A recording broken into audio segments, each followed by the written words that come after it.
Olá, olá, meu caro aluno Max Juris, tudo bem com você? Muito bom dia, muito boa tarde, muito boa noite. Eu não sei em que momento você está acompanhando essa aula, mas sei que você estará aí com muita dedicação, com muito afinco. Bora comigo? Você que ainda não me conhece, sou o professor Vinícius Albuini. E eu tô aqui hoje para discutir com vocês uma das disciplinas mais bacanas de todo o direito. Nós vamos falar de processo civil, gente. Bora falar de processo civil focado para a primeira fase da OAB? Presta atenção. Direito processual civil é uma das matérias mais importantes da primeira fase da OAB. Professor, mas das 17 é a mais importante? Talvez uma das mais importantes. Por que eu te digo isso? Porque nós temos uma quantidade muito grande de questões. Pessoal, processo civil são 7 questões na primeira fase. Perceba, quase 10% da sua prova. E você sabe muito bem que sem o processo civil, ou seja, abrir mão do direito processual civil, a sua aprovação se tornará um pouquinho mais difícil. Fica um pouco mais distante. Aí você fala assim, professor, mas eu tenho muita dificuldade com o processo civil. Esqueça essa frase. Essa frase não te pertence mais. A partir de hoje, você vai começar a verificar o processo civil com novos olhos. A gente vai verificar que o processo civil pode sim ser algo compreensível, pode sim ser algo próximo ao nosso cotidiano. E eu vou te demonstrar isso com desenhos, com figuras, com mapas. E a gente vai discutir agora algumas questões que foram objeto de análise de processo civil e eu vou te expor os pontos, os principais detalhes do que pode ser exigido na sua prova. Aproveite esta aula. Venha comigo. Bora falar de processo civil aqui, ó. Vem cá. Só uma mera abordagem, você está verificando aí no quadro. Aqui eu trouxe um histórico dos últimos exames da OAB. Tá? E com esse histórico você consegue ter mais ou menos um norte de qual é, digamos, o principal desejo do examinador. Onde que ele costuma apertar mais.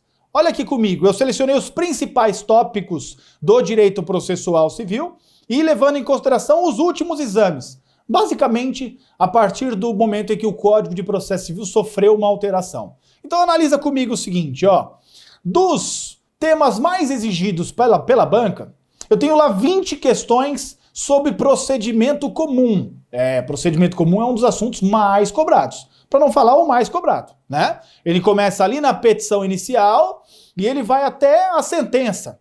Isso nós chamamos de procedimento comum. 20 questões. Em 20 ocasiões a banca perguntou algo sobre procedimento comum. Na sequência, eu tenho lá recursos e meios de impugnação de decisões judiciais, com 14 oportunidades. Então, em 14 vezes, a banca pediu uma questão sobre recurso, que também é um assunto extremamente importante da ciência do processo civil.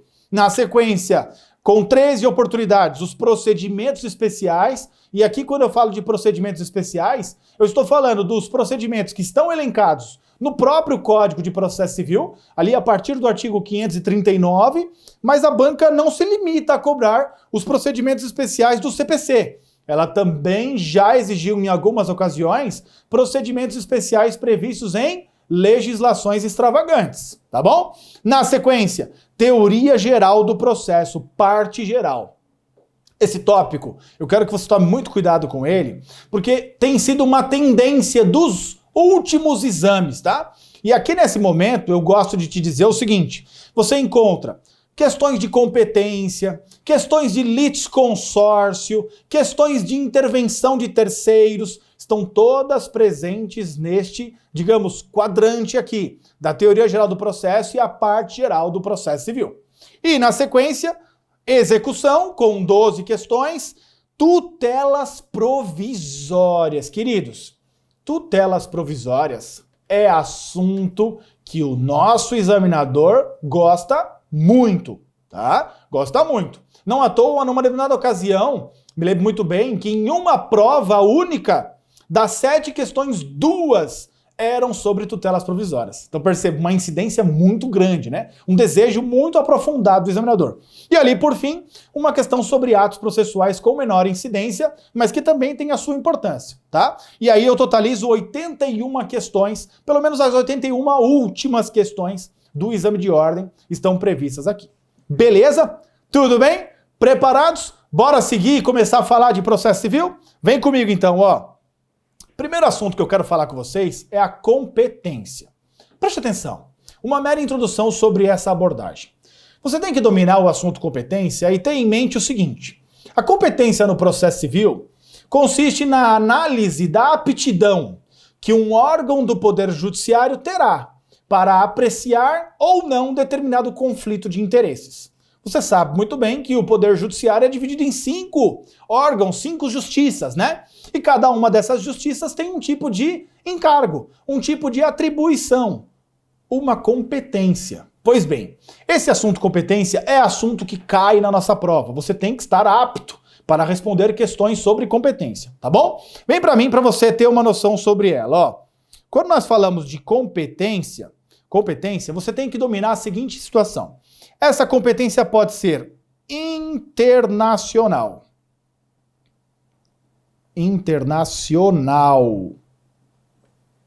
Internacional.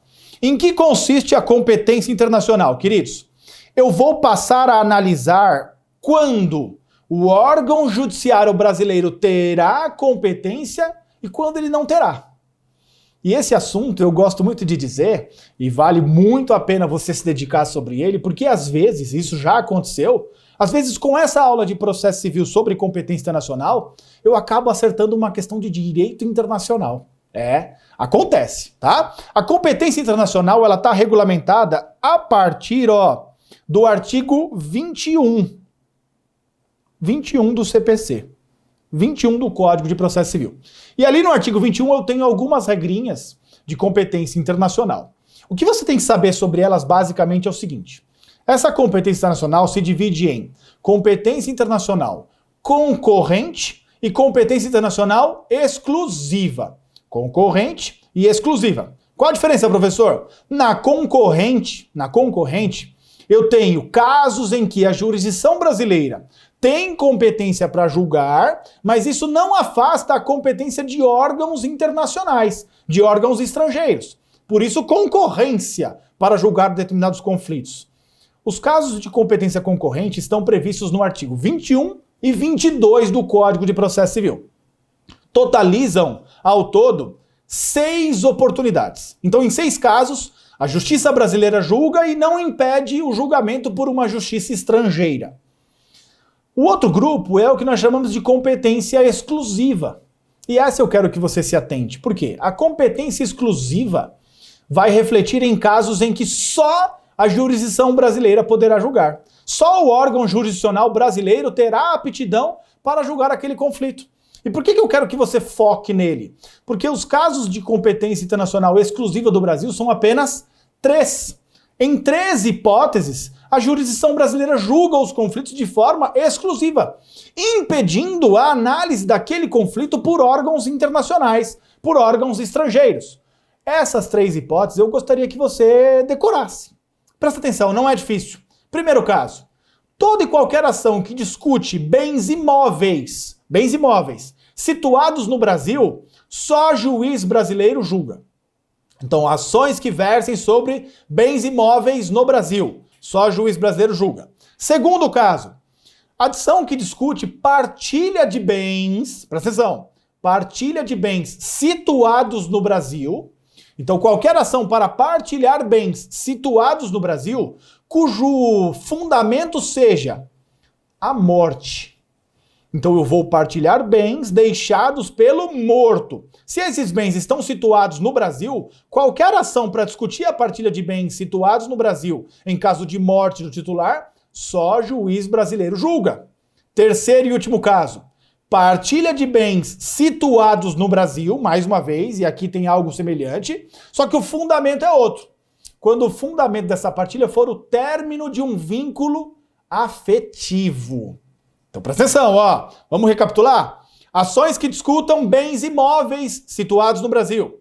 Ações que discutam a partilha de bens, quaisquer, situados no Brasil, cujo fundamento seja o evento morte do titular. E ações que discutam a partilha de bens situados no Brasil, cujo fundamento seja o término de um vínculo afetivo. Professor, eu li aqui o artigo 23 e eu não cheguei a nenhuma dessas Palavrinhas que o senhor acabou de dizer, eu estou sintetizando, pessoal. Quando eu falo em ações que discutam o evento morte, eu estou falando de inventário, partilha, confirmação de testamento. Todas as ações discutem a morte. E quando eu falo de ações que discutem o término de um vínculo afetivo, eu estou te dizendo o quê? Separação, divórcio, dissolução de união estável, tudo tinha vínculo afetivo e esse vínculo se extinguiu. Eu vou partilhar bens situados no Brasil. Essa ação deve necessariamente ser proposta em um órgão judiciário brasileiro. Não tem como outro juiz julgar. Tudo bem até aqui? Beleza? Esses são os casos de competência internacional exclusiva do Brasil. Esse assunto está tratado a partir do artigo 21 e vai até o artigo 25 do Código de Processo Civil. Beleza? Tranquilo. Bora lá comigo, ó. Quando nós falamos de competência, também eu preciso destacar que temos regras de competência interna. Interna. E aqui uma mera abordagem a vocês, né? O que seria uma competência interna, professor? É quando eu vou analisar qual é o órgão judiciário brasileiro competente para julgar aquele conflito. Perceba que aqui mudou o cenário, porque na internacional eu tinha dúvida se era Brasil ou fora, se podia ser ambos e assim por diante. Agora eu já sei que será no Brasil. Eu já sei que será dentro do nosso território nacional. Agora, dentro do território nacional, qual é o juiz competente? É o juiz de São Paulo? É o juiz do Rio de Janeiro? De Goiânia? De Salvador? Não sei. Perceba, eu vou passar a analisar regras internas de competência. Pois bem, as regras de competência interna, elas passam a ser tratadas pelo Código a partir, do artigo 46 do CPC. 46 do Código de Processo Civil. Aqui eu tenho regras de competência interna da jurisdição brasileira. E esses artigos, eles são cobrados na prova, tá? São cobrados na prova. Aqui não tem jeito, tá, queridos? Eu até gostaria de te dar aqui algumas eliminações, mas não tem jeito. Temos que estudar todas as situações elencadas no artigo 46 até o artigo 53 do Código. Então eu tenho do 46 até o 53. Aqui uma dica a vocês, uma dica rápida. Eu aconselho que quando você estiver lendo esses artigos, você faça a leitura de trás para frente. Professor, você está maluco? Não, não. Tem todo sentido, tá? Você vai começar a ler no artigo 53, 52, 51, 50, até chegar no 46. Por que eu te digo isso? Porque o 46, ele é a nossa regra geral. Então a regra vai se aplicar na maioria dos casos. Quando não se aplica a regra? Quando eu tiver exceção, ou melhor, regra específica. E as regras específicas estão tratadas nos artigos seguintes. Então eu tenho o 46, regra geral, foro do domicílio do réu. O 47 traz uma regra específica. 48 assim por diante, 49, 50, 51, 50, até o 53. Então que tal você ler as regras específicas antes? Porque se você não aplicar nenhuma regra específica, segue a regra geral numa boa.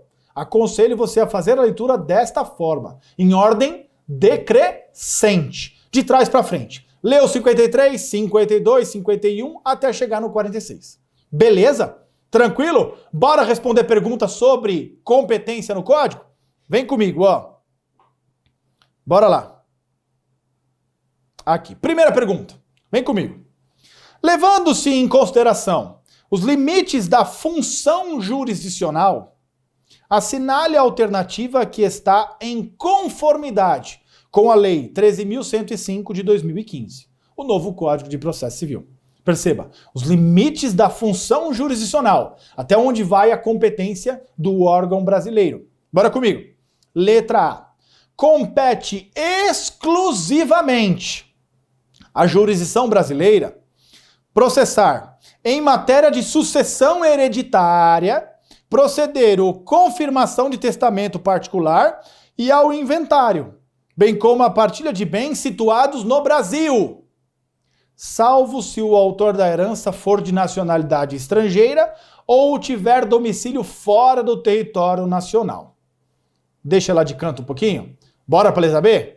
Letra B. O fato de o consumidor ter residência ou domicílio no Brasil indica a possibilidade de a demanda envolvendo relação de consumo ser processada e julgada no Brasil. Letra C. A pendência de causa perante a jurisdição brasileira impede a homologação de sentença judicial estrangeira, quando exigida para produzir efeitos no Brasil. E por fim, a letra D. Diante de hipóteses de competência internacional concorrente, em havendo uma ação discutindo litígio no estrangeiro, o ingresso da mesma ação no território nacional acarretará na litispendência e extinção da segunda ação sem resolução do mérito. Questão de dificuldade alta, tá? Porque ela conjuga aqui vários assuntos referentes à competência internacional. Vamos com calma? Vamos começar pela letra D? Preste atenção. Quando eu te expliquei, eu te disse aqui uma bela abordagem sobre a competência concorrente, a gente verificou que existe a possibilidade de órgãos internacionais julgarem o mesmo conflito. Por isso concorrente, né? Então pode ser julgado no Brasil e na Argentina, e no Uruguai, no Chile, na Itália. Competência concorrente. A gente viu que são 6 hipóteses, 21 e 22 do Código. Agora, presta atenção na letra D. Diante de hipóteses de competência internacional concorrente, em havendo uma ação discutindo litígio no estrangeiro, o ingresso da mesma ação em território nacional acarretará na litispendência e extinção da ação sem resolução do mérito. Errado! Errado? Isso contraria a redação do artigo 24 do Código. Preste atenção. Se é caso de competência concorrente, como é que eu posso trazer um impeditivo para um órgão julgar aquele caso? Peraí, ambos concorrem, tudo bem? Então, nestes casos, o próprio artigo 24 diz: os casos de competência concorrente não induz litispendência. Então pode, pessoal, presta atenção, pode haver a tramitação de ações idênticas em juízos internacionais distintos. Professor, o senhor está processando a pessoa aqui no Brasil. Você pode processá-la no Paraguai ao mesmo tempo? Posso. Posso sim. Não há litispendência. E não impede que a jurisdição brasileira conheça da mesma que estão sendo julgadas em órgãos internacionais estrangeiros. Contraria o artigo 24 do Código de Processo Civil. Tá? Concorrente, perceba, significa ambas, inclusive ao mesmo tempo. Ao mesmo tempo. Tá bom? Então a letra D tá fora. Letra C. A pendência de causa perante a jurisdição brasileira impede a homologação de sentença judicial estrangeira, quando exigida para produzir efeitos no Brasil. Errado! Errado, presta atenção. Eu acabei de te dizer que quando eu estou diante de casos de competência concorrente, as ações podem tramitar simultaneamente, concomitantemente, ou seja, ao mesmo tempo. Ora bolas, imagina que está tramitando uma no Brasil e está tramitando uma na Itália. A sentença do juiz italiano saiu. Ela transitou em julgado, fez coisa julgada. Peraí, eu que ganhei na Itália, posso trazer a sentença italiana para dentro do Brasil e pedir a homologação dela perante um órgão brasileiro? Posso. Professor, mas está julgando no Brasil. Presta atenção, cuidado com isso, tá? Eu costumo brincar aqui o seguinte, é uma corrida pelo ouro. Então, qual é a ação, qual é a sentença que vai vigorar no Brasil? A regra diz o seguinte, aquela em que primeiro ocorrer o trânsito em julgado. Então aqui primeiro o trânsito está em julgado, digamos, surte efeitos definitivos, com um detalhe. Com um detalhe. Se a sentença brasileira, uma sentença proferida por um juiz brasileiro, transitar em julgado antes da decisão estrangeira, você concorda que aí ela surte efeito em todo o território nacional? Vai ser possível trazer uma sentença estrangeira que seja contrária à sentença brasileira? Nesse caso, não. Porque aí a brasileira, digamos, ganhou a corrida. Ganhou a corrida. Então, como ela transitou em julgado primeiro, ela surte efeitos definitivos em todo o território nacional. Agora, está correndo no Brasil uma ação e outra na Itália, idênticas, iguais. O juiz italiano profere sentença e ela transita em julgado. No Brasil ainda não está sendo julgado, demorando. Eu posso trazer ela para o Brasil e ingressar com um procedimento no STJ, chamado homologação de sentença estrangeira. Esse procedimento está previsto no artigo 960 do CPC? Posso. Ué, professor, mas se o STJ homologar uma decisão contrária a uma sentença brasileira? Acabou. Se o STJ homologar antes da sentença brasileira transitar em julgado, vigora a do STJ, vigora a sentença estrangeira. Então a redação do artigo 24 e 25 nos dá exatamente essa noção. A pendência de causa perante a jurisdição brasileira não impede a homologação de sentença judicial estrangeira, quando exigida para produzir efeitos no Brasil, tá? Essa situação aqui, ó, é literalmente artigos 24 e 25 do Código de Processo Civil, tá? E a homologação de decisão estrangeira tem previsão lá no artigo 960 do CPC. Tá? Então até agora, letra D e letra C estão descartadas. Bora lá para a letra B. Vamos fazer o contrário aqui, ó. B. O fato de o consumidor ter residência ou domicílio no Brasil indica a possibilidade de a demanda envolvendo relação de consumo ser processada e julgada no país. Gente, ainda que você desconheça a norma, vamos imaginar aqui o seguinte. Eu sempre gosto de dizer que o nosso ordenamento jurídico, ele tem umas prerrogativas, umas proteções, uns benefícios para determinadas pessoas. Assim você pode destacar o idoso, a criança, né? O consumidor. Perceba, todos esses têm leis e regras específicas, tudo bem? Agora imagina o seguinte, eu sou um consumidor e eu moro no Brasil, tenho domicílio no Brasil.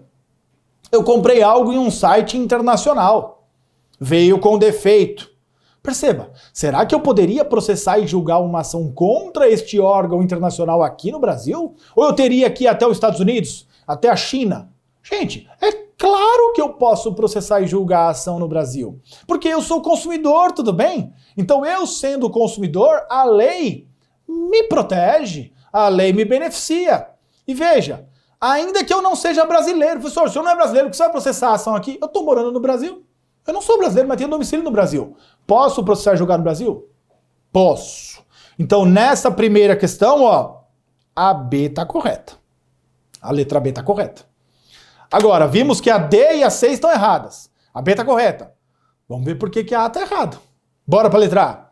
Compete exclusivamente à autoridade judiciária brasileira, em matéria de sucessão hereditária, processar a confirmação do testamento particular e ao inventário e a partilha de bens situados no Brasil. Lembra que eu te falei? Competência exclusiva. Proceder à partilha de bens situados no Brasil em caso de evento morte. Até aqui tá perfeito, gente. Até aqui tá perfeita a alternativa. O problema começa aqui. Salvo se o autor da herança, que é o morto, for de nacionalidade estrangeira ou tiver domicílio fora do território nacional. Errado. A redação diz o seguinte, ainda que o autor da herança seja de nacionalidade estrangeira ou tenha domicílio fora do território nacional. Por quê? Por um único motivo. Aqui não importa a nacionalidade do dono do imóvel, não importa o local onde mora o dono do imóvel. Se um casal estrangeiro vem para o Brasil numas férias, adquire um apartamento em Copacabana, volta para o seu país e nunca mais vem aqui no Brasil, apenas paga os condomínios. Se ele morrer lá fora, ela vai poder processar o inventário dele lá fora? Claro. Só que o juiz lá de fora não pode decidir a partilha de um bem situado no Brasil. Então tem que vir até o Brasil para proceder à partilha daquele apartamento? Tem. Obrigatoriamente. É irrelevante a nacionalidade do dono do imóvel ou o local de onde ele mora. Perceba, são 3 casos. Bens imóveis no Brasil, qualquer motivo. Partilha de bens situados no Brasil, sejam móveis ou imóveis, em caso do evento morte. E partilha de bens situados no Brasil, sejam móveis ou imóveis, em caso de término de vínculo afetivo. Sendo irrelevante a nacionalidade ou o domicílio do morto ou o domicílio dos, digamos, ex-companheiros, ex-cônjuges e assim por diante. Beleza? Tudo bem? Deu para compreender? Bora seguir na sequência? Bora lá. Bora para a questão 2, hein? Segunda questão, pessoal, vem comigo. Sobre competência interna. Competência interna. Assinale a alternativa incorreta. Toma cuidado com isso, com um motivo, ó. Eu quero que você se atente, quando constar incorreta, é sempre interessante você grifar, é sempre interessante você destacar. Porque isso, às vezes, te leva ao equívoco. Você está muito focado em achar a certa, a certa, a certa, a certa. E quando a questão pede a incorreta, 3 alternativas são certas. Toma cuidado, tá bom? Letra A. De acordo com o novo Código de Processo Civil, a competência é determinada pelo registro ou pela distribuição da petição inicial. Correto, tá? Correto. Isso daqui, ó, isso daqui é artigo 42 do CPC. 42 do CPC, tá? A distribuição ou o registro definem o juízo competente, tá? Letra B. A ação possessória imobiliária deve ser proposta no foro da situação da coisa, cujo terá competência absoluta para processar e julgar a causa. Correta. Ó, artigo 47, parágrafo 2º do Código. O 47 vai me trazer regras de competência para processar direitos reais sobre imóveis. É o caput. E o parágrafo 2º, digamos, equipara as ações possessórias à mesma regra de direitos reais. Tá? Isso está certo. Quer discutir aquela reintegração de posse daquela fazenda no estado do Mato Grosso? Tem que ir até lá processar e julgar a reintegração de posse. Não pode ser no Brasil, não pode ser em Fortaleza, não pode ser em Porto Alegre. É lá obrigatoriamente. Então a B está certa. Letra C. Nas ações propostas contra a União, é possível a propositura da ação no foro do domicílio do autor, no local da ocorrência do ato ou do fato que originou a demanda, no da situação da coisa, ou no Distrito Federal. Presta atenção no que eu vou te dizer, que você nunca mais vai esquecer essa regra. Os artigos 51 e 52, eles definem regras de competência em razão da pessoa, Quem são as pessoas? União, Estados-membros e Distrito Federal. União, Estados-membros e DF. 3 pessoas que compõem a administração pública direta. Tudo bem? Professor, e os municípios? Não, o município está de fora. São só esses 3. E por que eu quero frisar esses 3? Porque a regra é parecida para os 3. É a mesma regra. União, Estado-membro qualquer e DF. Qual é a regra, professor? 51 e 52. Ela diz o seguinte: se esses 3 forem processar alguém no Brasil, então a União quer processar Vinícius Lopes Albuini, onde ela deve fazer? No meu domicílio. Tá? O Estado de Pernambuco quer me processar. Ele tem que sair lá de Pernambuco e processar aqui em São Paulo. Então, se eles forem autores, eles propõem ação no domicílio do réu. Agora, e se eu for o autor contra eles? Então, eu quero processar e julgar a União. Eu quero processar e julgar o Estado da Bahia. Eu quero processar e julgar o Distrito Federal. Nesse caso, ambos os artigos 51 e 52 me traz 4 opções. 4 causas de competência concorrente, ó. São elas: no meu domicílio, no local onde aconteceu o ato ou fato, no local da situação da coisa ou na capital do respectivo ente federativo. Se eu quero processar o Estado da Bahia, eu processo em São Paulo, onde eventualmente aconteceu o ato ou fato, onde está situada a coisa, ou em Salvador. A mesma coisa acontece com a União. São Paulo, onde eu moro, local do ato ou do fato, local da situação da coisa, ou em Brasília, que é a capital da União. Tudo bem? Então isso faz com que a letra C esteja correta. Correta. E aqui, ó, lembra, essa regra se aplica para União, para Estado-membro e DF, Distrito Federal. Onde está isso, professor? 51 e 52 do CPC. Tudo bem? Todas estão corretas. Ou a letra D está errada, ou a questão tem que ser anulada, né? Vamos lá ver? Para as ações de divórcio, separação, anulação de casamento e reconhecimento de união estável, é competente o foro da residência da mulher. Aqui merece um tempinho nosso. Vem pra cá a câmera para você entender, ó. Preste atenção no que eu vou te dizer. Essa regra, ela é uma regra que tinha uma previsão no Código de Processo Civil de 73 e no CPC de 73, perceba, uma realidade totalmente diferente da que vivemos hoje.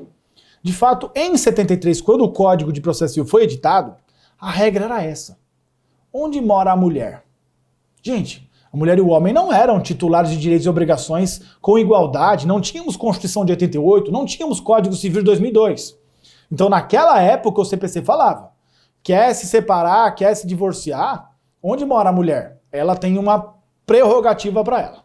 Hoje em dia, essa regra não se justifica mais. Eu tenho Constituição, todos são iguais perante a lei, eu tenho Código Civil e assim por diante. O que o CPC de 2015 fez? Não faz sentido eu trazer um benefício para a mulher. Hoje em dia, a regra contida no artigo 53, inciso 1 do Código, ela prevê as seguintes situações. Preste atenção. Letra A. Quem tem a guarda do filho incapaz. Guarda do filho incapaz. Então, marido e mulher brigaram, um deles abandonou a casa, deixou o outro com a guarda do filho incapaz. Quem está com a guarda, traz para si a competência. Então, quem tem a guarda do filho incapaz tem a prerrogativa de processar e julgar o divórcio, separação e assim por diante, onde mora. Professor, não há filhos incapazes. Se não há filhos incapazes, o próprio artigo vai me trazer uma segunda oportunidade, que é o quê? Local do último domicílio do casal, onde eles moravam antes da briga. Só que essa regra somente se aplica desde que algum deles ainda more lá. É o típico caso, eu vou sair de casa, deixo você na casa. Aí saiu, não tem filho, agora quer divorciar. Onde? Onde ela tá ou onde ele tá, que é onde eles ficaram antes de brigar, antes de divorciar. Terceiro e último caso.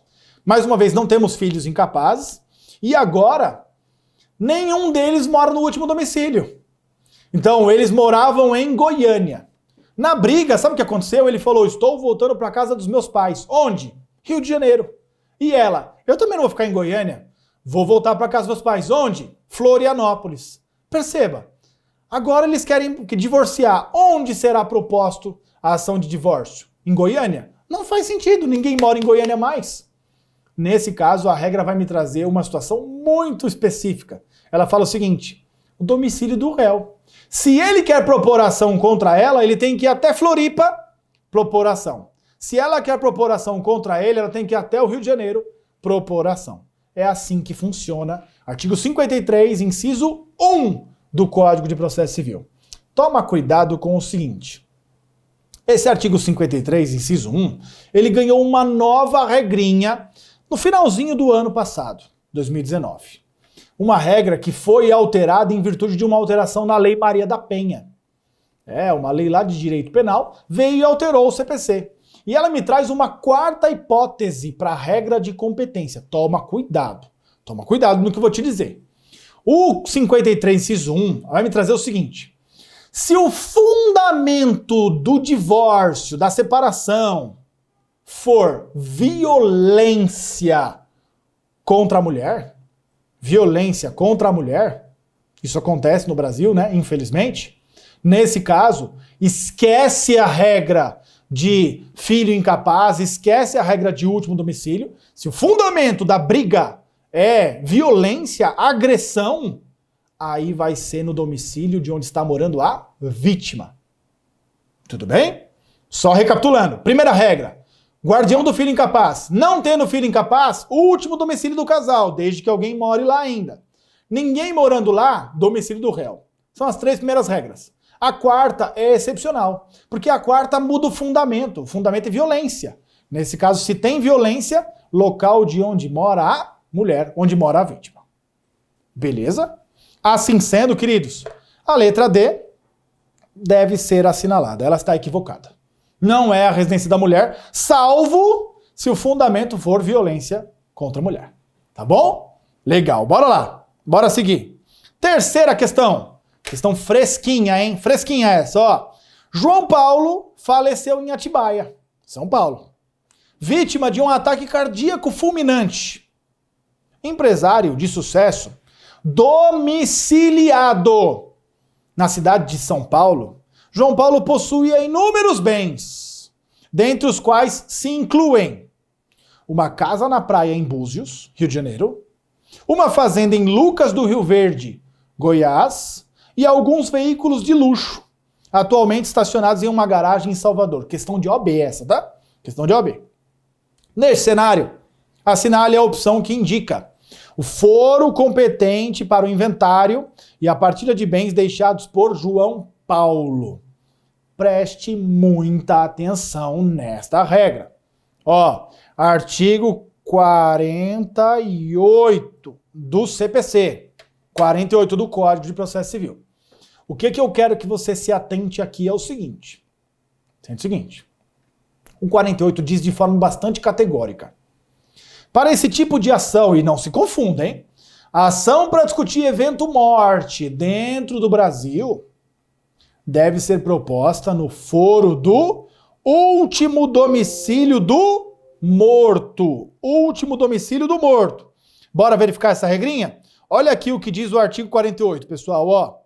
48 do Código. Tá aqui. O foro do domicílio do autor da herança no Brasil é o competente para o inventário, a partilha, a arrecadação, o cumprimento das disposições de última vontade, a impugnação ou anulação da partilha extrajudicial. E para todas as ações, ó, em que o espólio for réu, ainda que o óbito tenha ocorrido no estrangeiro. Para tudo, presta atenção. Ação para discutir evento morte dentro do Brasil deve ser proposta no foro do último domicílio do morto. Pessoal, cuidado, é onde ele morava antes de morrer. Onde ele morava antes de morrer, tá bom? Esqueça, pelo amor de Deus, esqueça local do domicílio dos herdeiros, da viúva, esqueça isso, tá? Eu quero que você foque. O último domicílio do morto, onde ele tinha domicílio antes de morrer.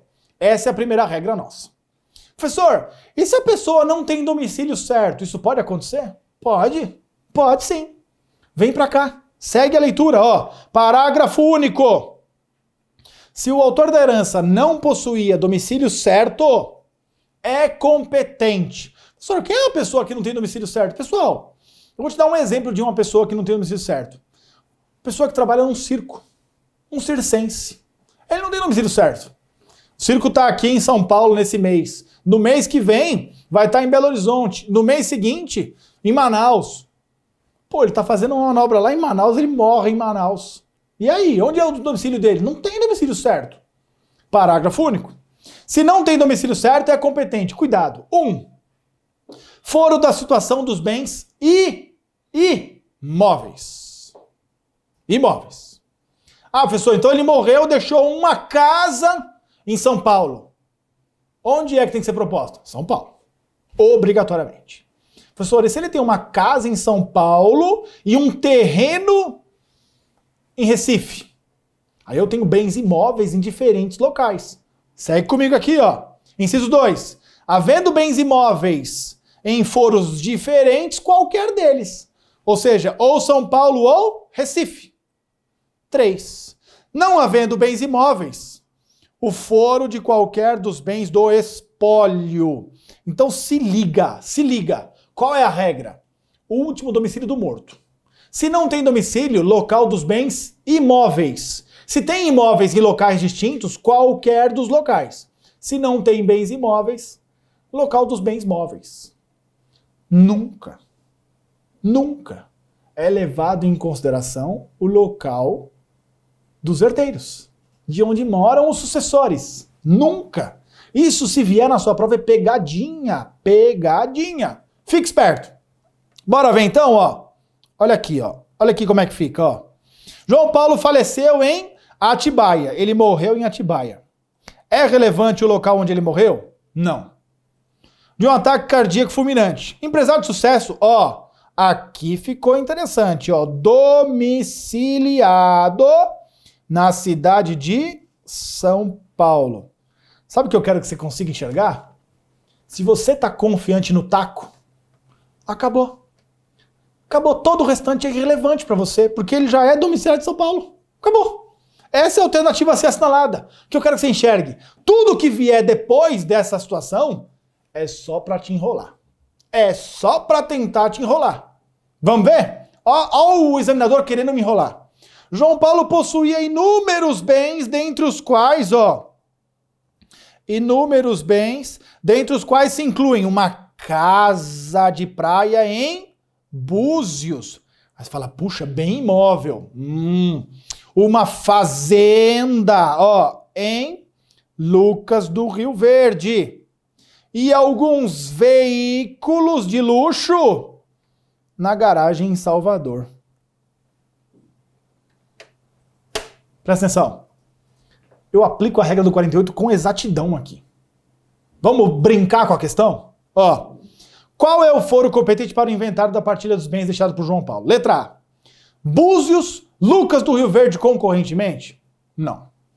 B. São Paulo? Sim. São Paulo. C. Salvador? Letra D. Atibaia. Preste atenção no que eu quero que você assimile. Grave isso, tá? Grave isso. Ele tem domicílio certo? Tem. É lá. Acabou. Se o problema trouxesse que João Paulo morreu em Atibaia, mas não tinha domicílio certo, imagina que não traz a informação de São Paulo. Qual seria o foro competente? Aí muda a alternativa. Porque se não tem domicílio certo, passa a ser, na nossa questão, o quê? Ou Búzios ou Lucas do Rio Verde. Porque em Búzios tem uma casa e em Lucas do Rio Verde tem uma fazenda. Local dos bens e móveis. Perceba, seria a letra A. Seria a letra A. Agora, aí se ele não tem domicílio certo e não tem bens imóveis, aí seria Salvador, local dos carros, dos bens móveis. Perceba, se você está confiante, você até brinca com a questão. Toma muito cuidado que essa regra veio recentemente. Artigo 48, tá bom? Espero que você esteja vacinado com relação a ela. Legal? Seguindo, queridos. Litisconsórcio é o tema a partir de agora. Vamos lá, porque litisconsórcio é um tema que requer nossa atenção, requer nosso destaque. O litisconsórcio, vem para cá para você entender uma coisinha. Ele é um fenômeno processual caracterizado pela pluralidade de partes em um ou em algum dos polos da relação jurídica processual. Então eu tenho lá 2 ou mais autores, 2 ou mais réus. Eu chamo isso de litisconsórcio. Quando eu tenho pluralidade de partes em um dos polos da relação jurídica processual. Quando eu falo relação jurídica processual, eu falo polo ativo, polo passivo. Autores, réus. Isso é o básico, mas o que você tem que dominar para se dar bem numa questão da prova são os critérios de classificação do litisconsórcio. E esses critérios eu fiz questão de colocar no material para você. Acompanha comigo o material, Primeiro critério de classificação está aqui no topo. Litisconsórcio, classificado quanto à posição processual. Nesse cenário, ele pode ser ativo, 2 ou mais autores. Passivo, 2 ou mais réus. Ou litisconsórcio misto, quando eu tenho 2 ou mais autores e 2 ou mais réus no mesmo processo. Isso é básico, tá? Isso aqui não requer prática nem tão pouco habilidade para conseguir enxergar. Tá bom? Bora descer para o segundo critério aqui embaixo, Litisconsórcio quanto ao momento de formação. Momento em que ele é criado. Ele pode ser inicial. É aquele formado na petição inicial, logo no começo. Ou ele pode ser ulterior. Quando ele é formado, após a petição inicial. Tá bom? Então, litisconsórcio quanto ao momento inicial ou ulterior. Moleza. Tranquilo. Seguindo. Terceiro critério de classificação. E talvez o que mereça mais a nossa atenção, mais o nosso destaque. Litisconsórcio classificado, quanto? Olha aqui, Quanto à unitariedade. Unitariedade. O que significa isso, professor? Chance de uma única decisão judicial atingir litisconsórcio do mesmo polo de forma diferente. Vem pra cá. Litisconsórcio quanto à unitariedade, eu vou começar a analisar o seguinte, eu tenho 2 autores. Será que os 2 têm que ganhar obrigatoriamente? Ou pode ser que um ganhe e o outro perca? Eu tenho 2 réus. Será que os 2 têm que ganhar ou perder obrigatoriamente juntos? Ou pode um ganhar e o outro perder? É isso. Quando eu chamo essa classificação, eu vou chamar de litisconsórcio simples. No simples, o que eu quero que você enxergue é o seguinte: eu tô no mesmo processo com alguém. Só que eu não quero que ele ganhe. E eu também não quero que ele perca. A grande realidade é o seguinte: para mim é irrelevante o que vai acontecer com ele. Se eu ganhar, tá tudo bem. Porque eu tô brigando pelo meu próprio interesse. Eu estou num processo junto com alguém, no mesmo polo, só que nós brigamos por interesses, distintos. Nesse cenário, o litisconsórcio é simples. Agora, olha o de baixo. Unitário. Unitário vem de unidade. Unitariedade. No unitário, queridos, todo mundo está brigando pelo mesmo interesse. Então, no litisconsórcio unitário, se eu sou o réu juntamente com o Orestes, ou nós dois perdemos, ou nós dois ganhamos. Não tem como eu ganhar e ele perder. Não tem como ele ganhar e eu perder. Ou todo mundo ganha, ou todo mundo perde. No litisconsórcio simples, imagina lá um polo passivo formado entre Tiago e André. Nesse cenário, nesse litisconsórcio simples, pode ser que Tiago ganhe e André perca. Pode ser que André ganhe e Tiago perca. Pode ser que ambos ganhem, pode ser que ambos percam. Mas se houver a possibilidade de decisões diversas, eu vou chamar de simples. No unitário, a decisão deve ser a mesma, deve ser idêntica, igual entre os litisconsortes. Tá bom? Beleza. Quarto e último critério de classificação. Litisconsórcio quanto à obrigatoriedade.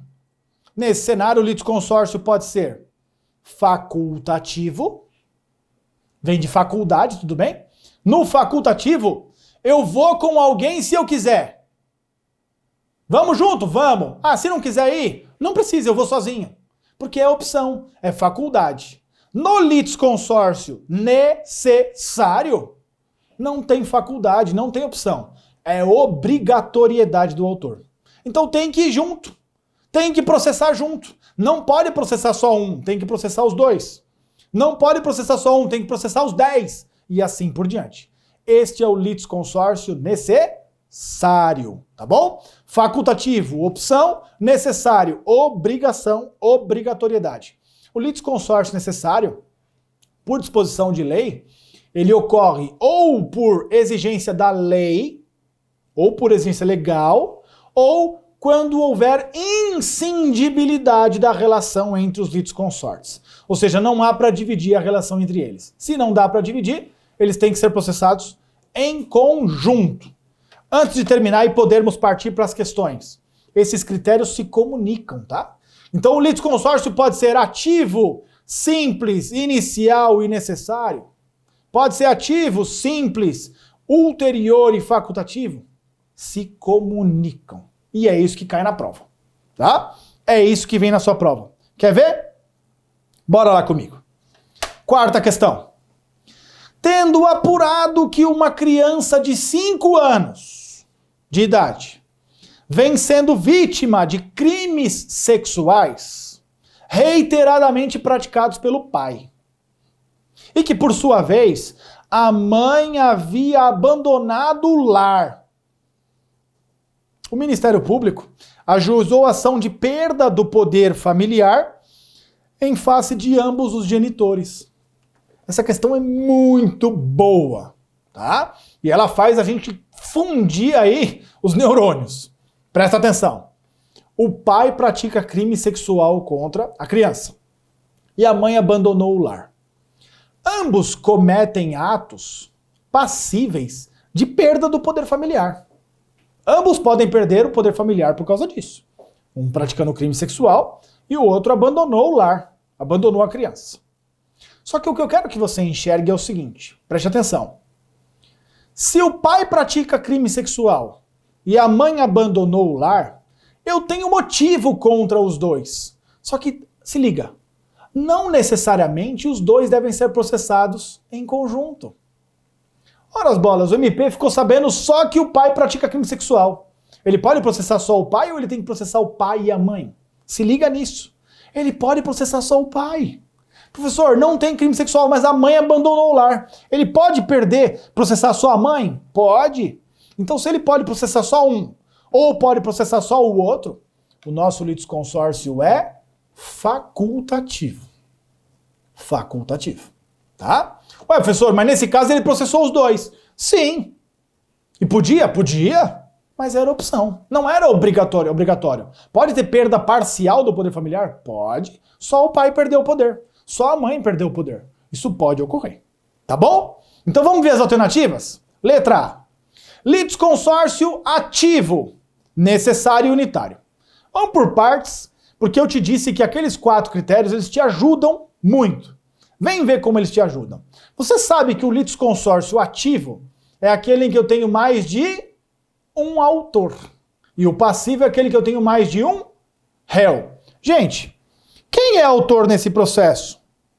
Ó, autor nesse processo é o Ministério Público. Então, o autor é uma pessoa só o MP. Eu tenho litisconsórcio ativo? Não. Professor, mas eu tenho qual? Litisconsórcio passivo? Sim, porque ó, ele ajuizou a ação contra ambos os genitores. Então, olha o cenário que nós temos aqui, ó. Eu tenho MP contra pai e mãe. MP contra o pai e a mãe. Esse litisconsórcio é passivo. Logo, veja como essa informação te ajuda. Você vai eliminar todas as alternativas que não sejam litisconsórcio passivo. Assim sendo, a letra A, ó, está eliminada. A letra B está eliminada. Porque ambas falam litisconsórcio ativo e não tem litisconsórcio ativo. O litisconsórcio é passivo. Tá bom? Vamos ver o seguinte. Qual o segundo critério? Ó, se ele é facultativo ou se ele é necessário. Lembra disso? Se ele for facultativo, ele pode ser a letra C e a letra E. Se ele for necessário, ele só pode ser a letra D. Eu acabei de te dizer logo no início da leitura da questão que é possível o MP processar só o pai ou processar só a mãe. Ele não tem que necessariamente processar os dois, gente. Se ele não tem que processar os dois, esse litisconsórcio é facultativo. Então, ó, passivo e facultativo. Logo, letra D tá fora. Saiu da jogada. Saiu da jogada. Letra D tá fora. Só me resta definir o seguinte. Se o litisconsórcio é simples ou unitário. Lembra dessa classificação? Simples. Pode ter decisão diferente entre os litisconsórcios. Unitário tem que ter a mesma decisão. Vamos lá comigo? Vamos imaginar mais profundamente a questão. O MP entra com a ação contra os dois. Vai lá o pai na contestação e diz o seguinte: olha, eu não sei onde está a mãe, mas eu não pratico crime sexual contra meu filho, minha filha. Na verdade, a gente só toma banho junto. Isso não é crime. Gente, eu te pergunto, se ele provar isso, que não há crime sexual, ele vai perder o poder familiar? Não. Agora, em que isso influencia na decisão da mãe? Em nada. Se a mãe não provar que ela está fazendo uma viagem só, você concorda que ela vai perder? Pois bem, nesse cenário, se a mãe perde e o pai não, eu tenho decisões, ó, diferentes entre os litisconsortes. Este litisconsórcio é simples. Invertendo o cenário, a mãe prova, fala assim: que loucura, abandono nada, eu estou fazendo um curso de pós-graduação na Espanha, por isso estou ausente por 2 meses. Mas não tem nada de abandono de lar. Ela prova isso. E o pai não consegue provar que não pratica crime. O que acontece no final? O juiz fala: pai, você perdeu o poder familiar. Mãe, você continua. Decisões diversas entre os litisconsortes. Quando a decisão pode ser diferente, eu tenho um litisconsórcio simples. Professor, mas nesse cenário, pode ser que ambos percam o poder familiar? Pode. O pai não prova que não pratica crime e a mãe não prova que não está só viajando.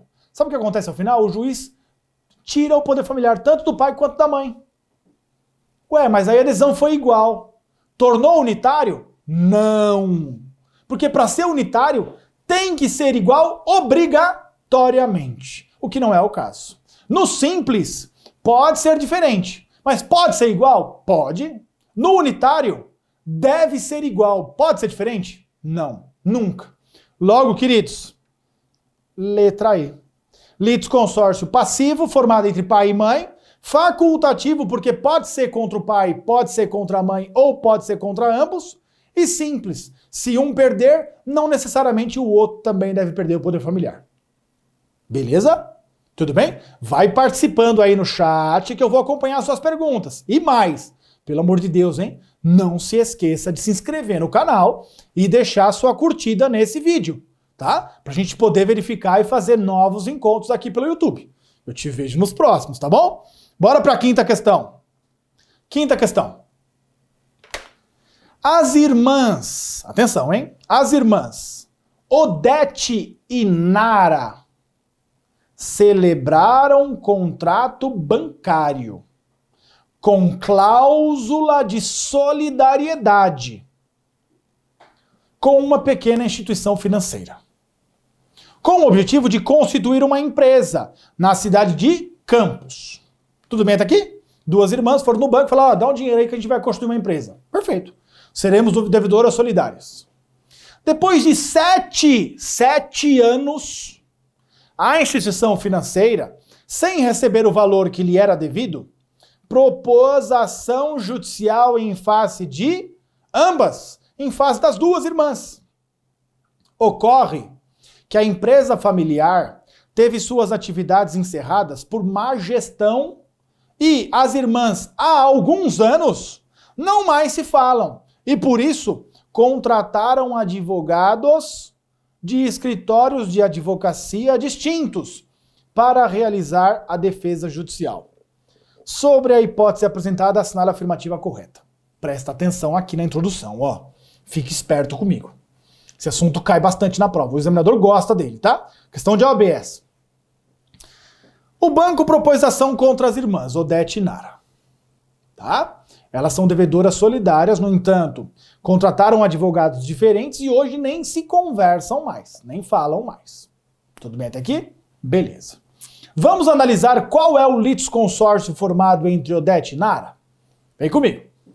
Banco, Odete e Nara. Logo, Odete e Nara, litisconsórcio passivo. Passivo. Duas rés. Litisconsórcio, banco contra Odete e Nara de cara. Inicial. Formado na petição inicial. Tá? Odete e Nara. Terceiro critério de classificação. Litisconsórcio simples ou unitário, gente. Simples ou unitário. Litisconsórcio simples. Simples. Ué, professor, mas pode ser que condene uma e não condene outra?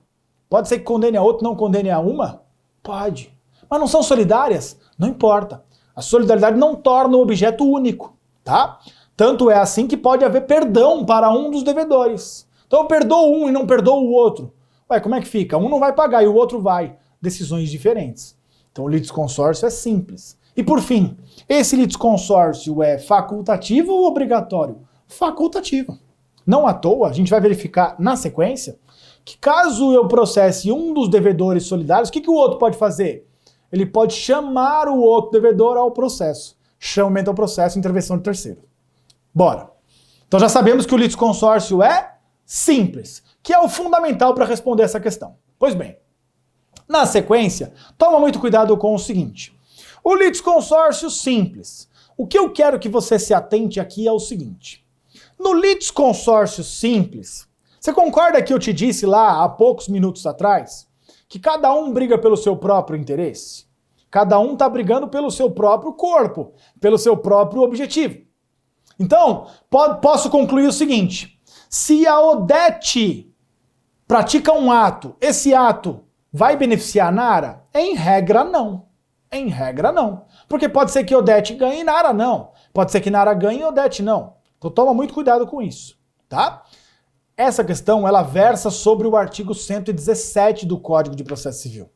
E o que eu quero que você tome cuidado é o seguinte. É um dos artigos mais complexos de todo o CPC. mais complexo de todo o CPC. Você quer verificar ele comigo? Bora dar uma olhadinha no 117, ó. 117 do CPC. Bora lá nele, ó. Artigo 117. Bora comigo? Vamos ler ele com calma, gente. Eu vou até ampliar ele aqui, ó, para nós podermos ler ele com mais atenção. Presta atenção nele. Os litisconsortes serão considerados em suas relações com a parte adversa como litigantes distintos. Para tudo. Litisconsortes são tratados como litigantes distintos. Quando que isso ocorre? No litisconsórcio simples.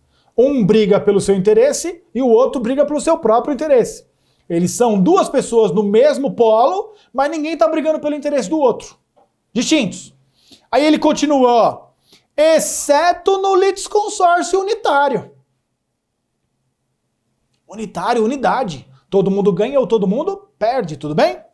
Caso em que os atos e as omissões de um, atenção, não prejudicarão os outros, mas poderão beneficiar.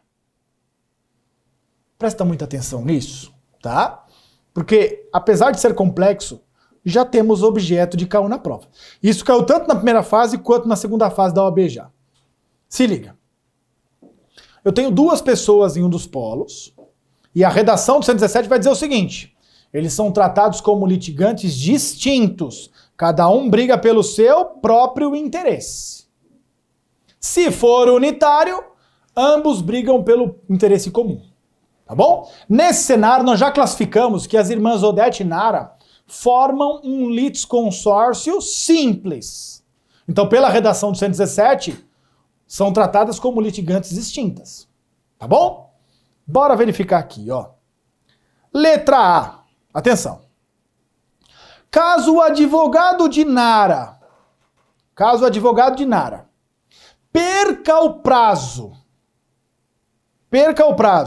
do recurso de apelação, a alegação de prescrição no apelo interposto pelo advogado de Odete, se acolhida, beneficiará Nara.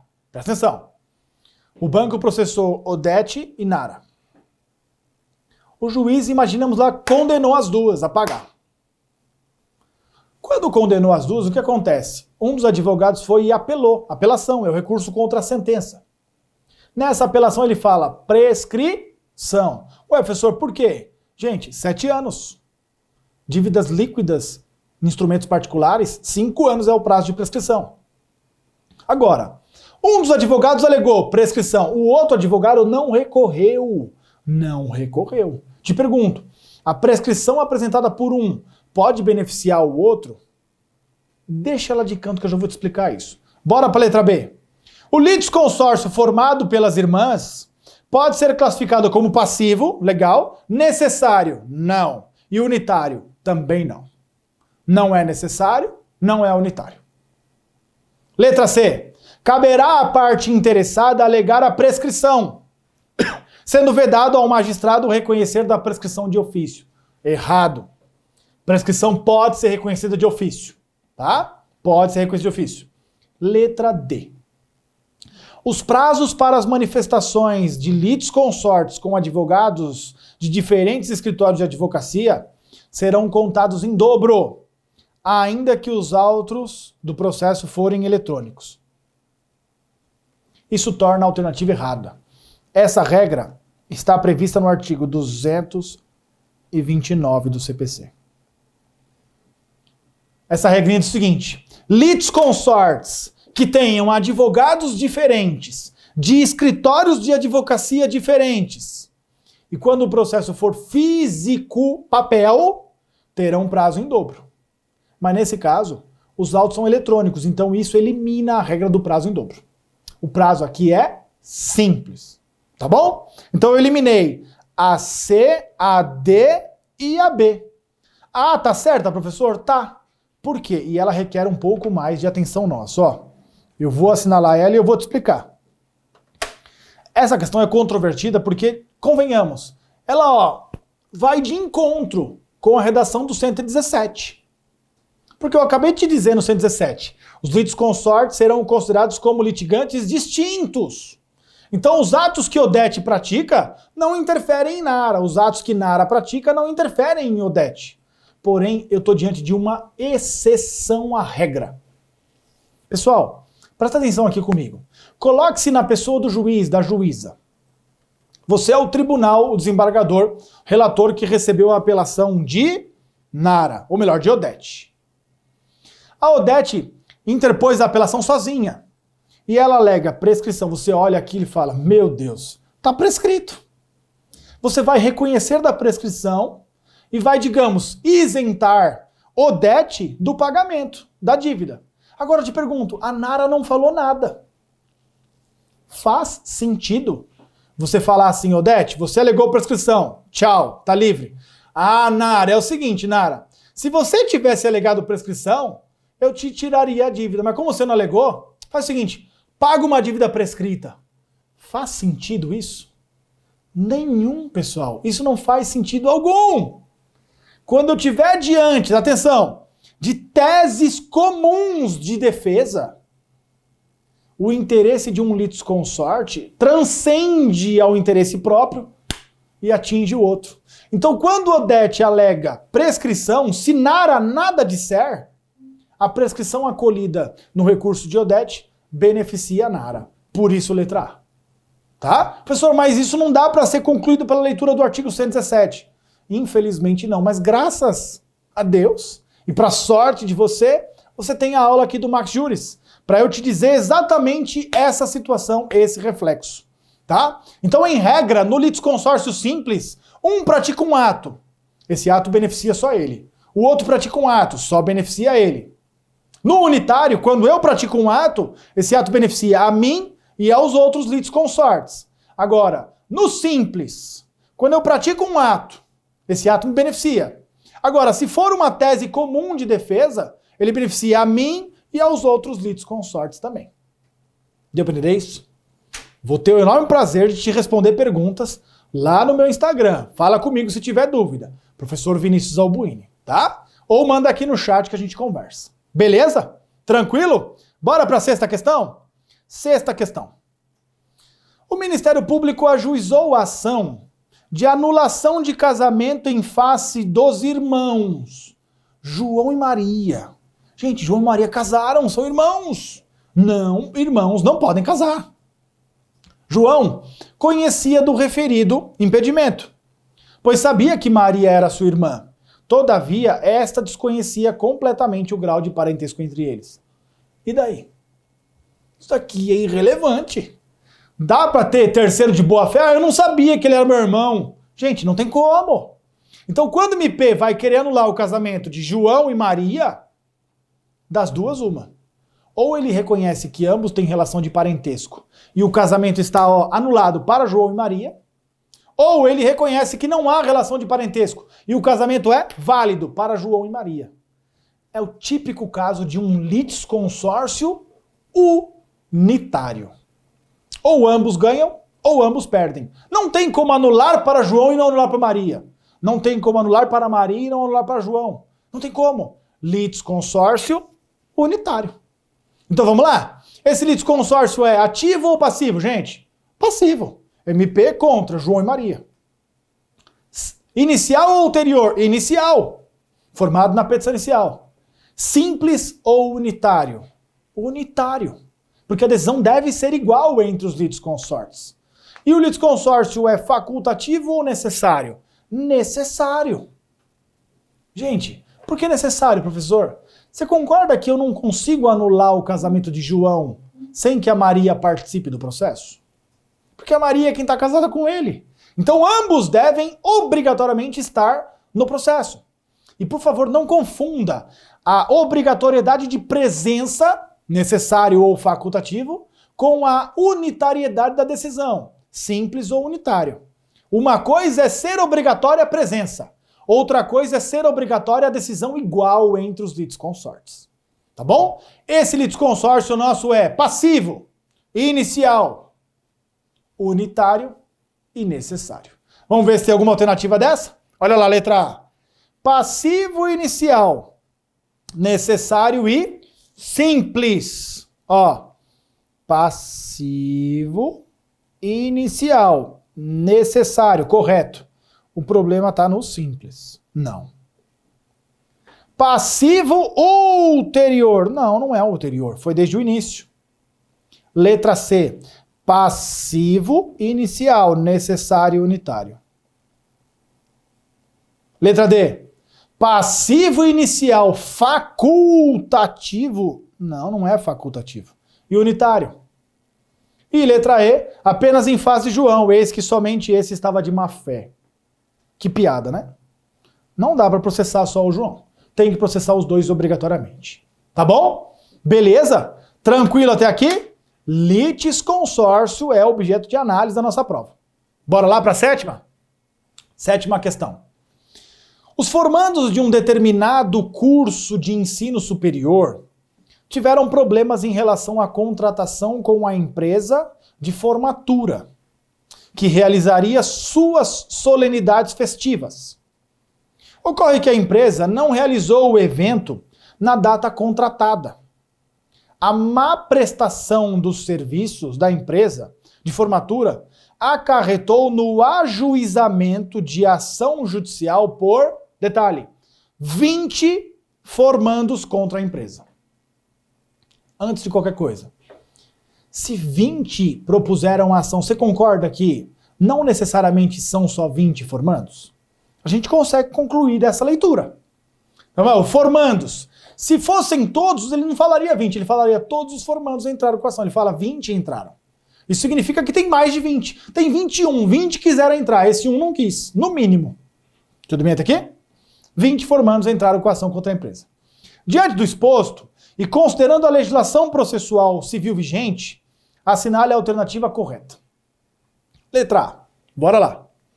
Caso o magistrado julgador do caso, disposto no enunciado, entenda que a quantidade de litisconsortes ou de pessoas no polo ativo da ação pode prejudicar a rápida solução do litígio, ele poderá limitar o litisconsórcio. Legal. Deixa essa letra A de canto. Bora para B. Diante da inexistência de comunhão de direitos ou de obrigações, no caso, em tela, o litisconsórcio não é permitido, devendo cada um manejar a ação própria. Ei, presta atenção. Todos estão ali com uma relação muito próxima. Eu sou formando, você é formando, ela é formanda, ele é formando. Vamos todo mundo junto? Claro que pode. Esse litisconsórcio é facultativo, nos termos lá do artigo 113. Letra B, ó, tá errada. É claro que eles podem ir junto. Até porque entre eles há o quê? Uma conexão, uma comunhão de direitos. Claro que há uma comunhão de direitos. Todos têm o direito de ser indenizado pela frustração na festa de formatura. Letra C. Tendo-se em vista que no caso exposto pelo enunciado, ocorre apenas afinidade de questões por um ponto comum, de fato ou de direito, o litisconsórcio é necessário. Se liga, ó, letra de lei.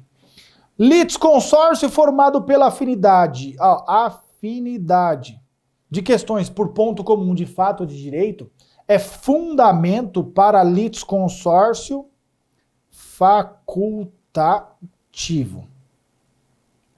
Logo, quando ele fala necessário, torna a alternativa errada, tá? Porque o necessário decorre da lei ou da inscindibilidade da decisão. Não é o caso. Aqui o litisconsórcio é facultativo. Professor, por que facultativo? Porque, gente, você concorda que 20 entraram com a ação? Tudo bem. E os outros que não entraram, tem problema eles estarem fora? Não. Primeira coisa. Então ele já é facultativo, porque se fosse necessário, ou todo mundo entrava, ou quem não entrou vai ter que ser chamado. Não é o caso. E segunda situação, quando um ganha, significa que todos vão ganhar? Não. O litisconsórcio é facultativo e simples. Bora lá? Letra D. Intimado um dos litisconsortes, todos serão dados como intimados, independentemente de como regem-se suas representações de juízo, o que se justifica em razão da conexão de direitos que os unem. Gente, nunca, tá? Nunca. Todos devem ser intimados pessoalmente. Redação do artigo 118, tá?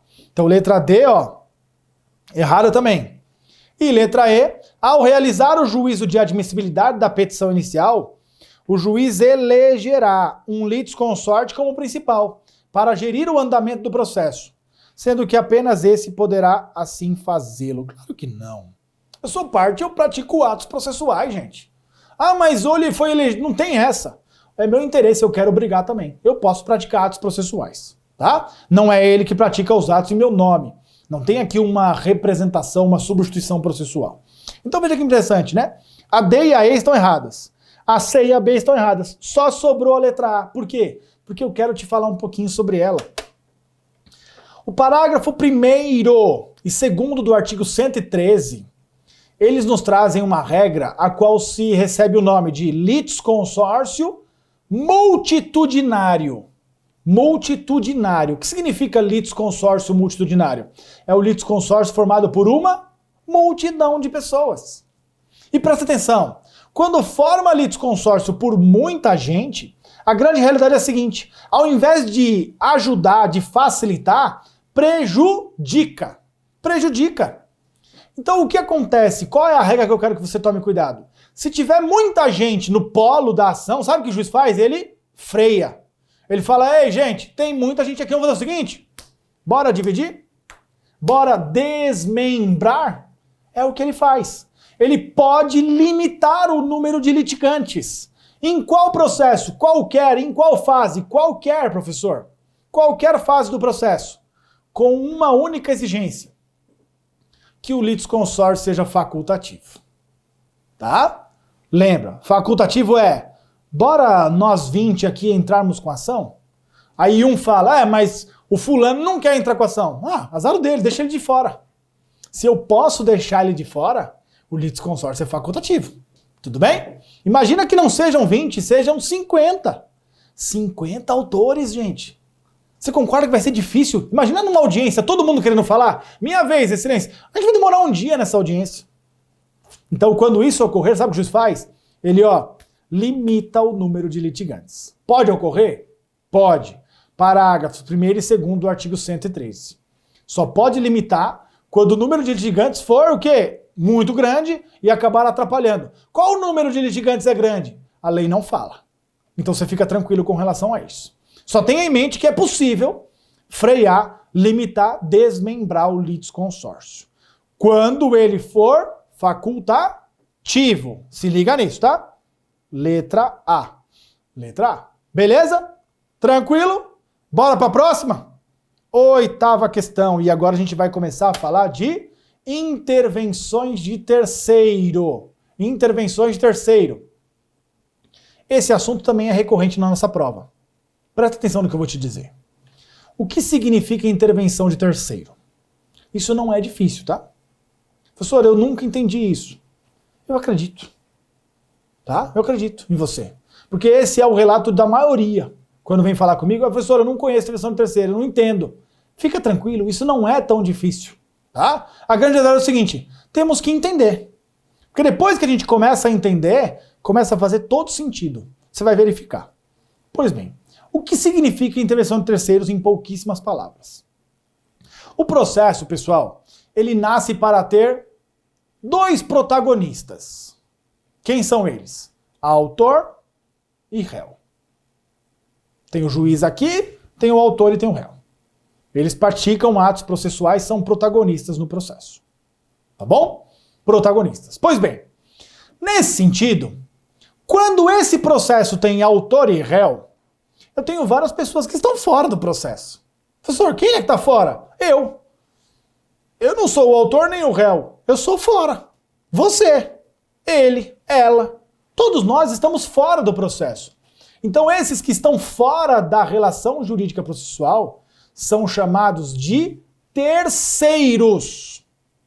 Logo, o conceito de terceiro é fantástico. Quem é terceiro? Quem não é parte. Todo aquele que não é autor ou não é réu é terceiro no processo. Tá? Então tem um processo entre Orestes e André. E eu tô fora. Aí eu fico só acompanhando o processo entre Orestes e André. Eu falo, bem que eu podia entrar nesse processo aí. Perceba, se eu tiver esse tipo de pensamento, eu sou um terceiro, que estou querendo o quê? Intervir no processo, ingressar no processo. Isso pode ocorrer? Em alguns casos, sim. Desde que eu tenha o quê? Interesse jurídico no caso. Ou seja, não basta eu olhar André e Orestes e falar, puxa, os dois são meus amigos, mas eu gostaria que o André ganhasse. Gente, eu posso ficar na torcida, mas eu não vou poder ajudar o André. Porque eu não tenho interesse. Esse interesse tem que ser o quê? Aquela decisão vai me atingir de alguma forma, então eu vou participar desse processo. O código nos traz 5 espécies de intervenção de terceiros. 5 formas típicas para que pessoas de fora ingressem no processo. São elas. Olha lá. Assistência, denunciação da lide, chamamento ao processo, desconsideração da personalidade jurídica e o amicus curiae. Assistência, denunciação da lide, chamamento ao processo, desconsideração da personalidade jurídica e amicus curiae. Obviamente, eu coloquei os artigos aqui do lado para você dar uma lida depois. Mas o que a prova te exige com frequência? Que você saiba distinguir, diferenciar cada uma dessas espécies. E eu vou te trazer aqui palavras-chave que você vai encaixar na situação e vai identificar a figura de intervenção terceiro. A assistência, queridos, a assistência, ela reflete em uma ajuda,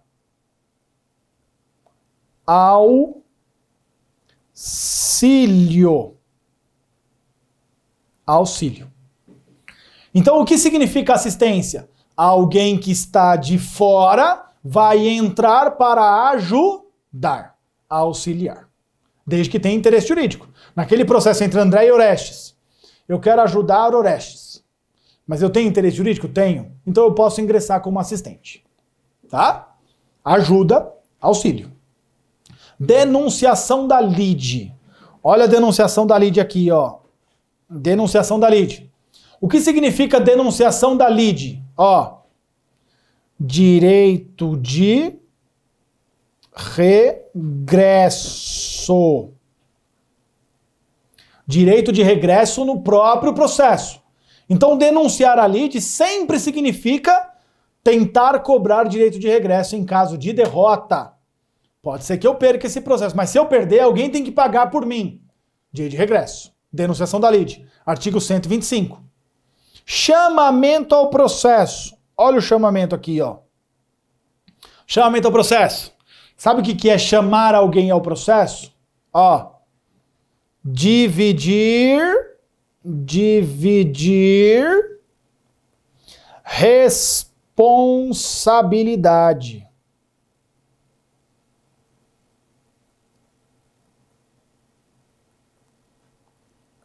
Dividir responsabilidade. Compartilhar responsabilidade. É o tal cenário. Eu devo, mas tem gente que deve junto comigo. Então eu vou chamar essa pessoa para pagar junto comigo. Rachar a conta.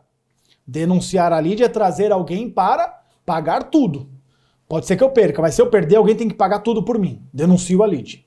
No chamamento ao processo, eu posso perder, mas se eu perder, eu não posso perder sozinho. Alguém tem que perder junto comigo. Vem aqui dividir a conta, dividir a responsabilidade, tá?